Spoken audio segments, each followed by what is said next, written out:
বহু বছর পর ভালোবাসার মানুষকে নিয়ে ঘুরতে গেলাম আমাদের কেরানীগঞ্জের কলাতিয়া গ্রিন স্কোয়ারে। আর এই ভালোবাসার মানুষটির জন্য অপেক্ষা করেছি বছরের পর বছর। স্বপ্ন ছিল কোনো একদিন ভালোবাসার মানুষকে কাছে পাবো, তারপর যখনই সময় পাবো তখনই তাকে নিয়ে বের হয়ে পড়বো ঘোরাঘুরি করার জন্য। ঠিক তেমনই ভাবে সেদিন আমরা চলে গিয়েছিলাম আমাদের কেরানীগঞ্জের কলাতিয়া গ্রিন স্কোয়ার ক্যাফে। তবে আমাদের কেরানীগঞ্জে কিন্তু অসংখ্য পরিমাণে ক্যাফ অ্যান্ড পার্ক রয়েছে, আর সেই ক্যাফে এবং পার্কে ঘুরে বেড়ানোর জন্য আপনাকে কিন্তু কোনো ধরনের কোনো এন্ট্রি ফি ব্যবহার করতে হবে না। আপনি এন্ট্রি ফি ছাড়াই ফ্রিতে ঘুরে আসতে পারবেন আপনার পরিবারের সবাইকে নিয়ে। তাহলে আর দেরি কেন, আমার সাথে চলুন কেরানীগঞ্জের কলাতিয়া সেই গ্রিন স্কোয়ার থেকে ঘুরে আসি। Let's go.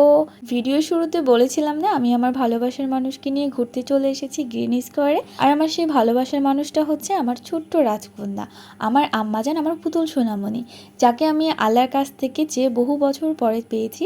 আর খুব স্বপ্ন ছিল যখন আমি তাকে আমার করে পাবো, তাকে নিয়ে আমি যখনই সুযোগ পাবো সব জায়গায় ঘুরে বেড়াবো। গ্রিন স্কোয়ার ক্যাফে যাওয়ার পরে দেখলাম যেখানে মানুষের প্রচুর পরিমাণে ভিড় থাকে, আর সেখানে যেন কোনো মানুষ নেই, একদম পুরোপুরি ফাঁকা। তার কারণ কি জানেন? তার কারণ হচ্ছে আমরা গ্রিন স্কোয়ার ক্যাফে গিয়েছিলাম নির্বাচনের 2 দিন আগে। আর নির্বাচনের 2 দিন আগে মানুষজন কিন্তু নির্বাচন নিয়ে খুবই ব্যস্ত, সেই ক্ষেত্রে তারা ক্যাফে গিয়ে ঘোরাঘুরি করবে, সেই সময়টা তাদের আছে বলে আমার কাছে মনে হয় না। ফাঁকা ক্যাফে যেন মনে হচ্ছিল এই পুরো ক্যাফটাই আমাদের নিজেদের দখলে। আর যেখানে ঘোরার জন্য কোনো ধরনের কোনো মানুষের ধাক্কাধাক্কি নেই, ভিড় নেই, সেই সময় বাচ্চাকে নিয়ে খুব সহজে আনন্দ করে ঘুরে বেড়ানো যাচ্ছিল। আর ক্যাফের ভিতরে যে রাইডসগুলো দেখছেন সেখানে ওঠার জন্য কিন্তু আপনাকে অবশ্যই 20 টাকা দিয়ে টিকিট কেটে নিতে হবে। যেহেতু আজকে ফাঁকা পেয়েছি আর রাইডসগুলো নিজেদের দখলে ছিল, তো ভাবলাম মেয়েকে উঠিয়ে দিই। আমার এই ছোট্ট সোনামণি তো দোলনায় উঠে প্রচুর খুশি, সেজন্য নামতেই চাচ্ছিল না। বাচ্চাদেরকে এরকম হাসি খুশি দেখলে মায়েদেরও কিন্তু অনেক বেশি ভালো লাগে। তো আমার বাচ্চার এই হ্যাপিনেস দেখে আমার নিজের কাছেও অনেক বেশি ভালো লাগছিল। তারপর অন্য আরেকটা রাইডসে তাকে উঠিয়ে দিলাম। তারপর নিজের মতো করে এই ছোট্ট সোনামণিটাকে আমি আনন্দ দেওয়ার চেষ্টা করলাম।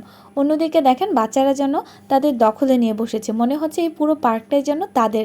তারা তাদের ইচ্ছে মতো দৌড়াদৌড়ি করছে, লাফালাফি করছে, যেহেতু এখানে তাদেরকে বাধা দেওয়ার মতো কেউ নেই আর তাদেরও টিকিট কাটতে হচ্ছে না, তাই তারা তাদের মতো করে দুষ্টুম ফাজলামো করছে।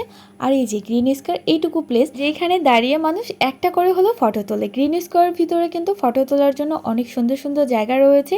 আর তাছাড়াও কিন্তু গ্রিন স্কোয়ারের ভিতরে রয়েছে পিৎজা, বার্গার, আরও নানা রকমের খাবার আইটেম। এছাড়াও কিন্তু এর মধ্যে আছে কাপলসদের জন্য খুব সুন্দর করে বানানো ছোট্ট ছোট্ট ঘর।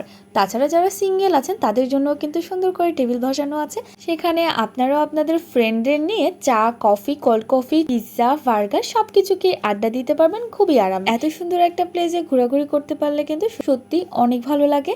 আমাদের কেরানীগঞ্জের কলাতিয়া গ্রিন স্কোয়ারে কে কে ঘুরে এসেছেন আর ঘুরে আসার পরে এই প্লেসটা আপনার কাছে কেমন লেগেছে অবশ্যই কমেন্টস বক্সে কমেন্টস করে জানাবেন। আর যারা এখনও গ্রিন স্কোয়ারে একবারও ঘুরতে যাননি তারা অবশ্যই একবার হলেও ঘুরে আসবেন।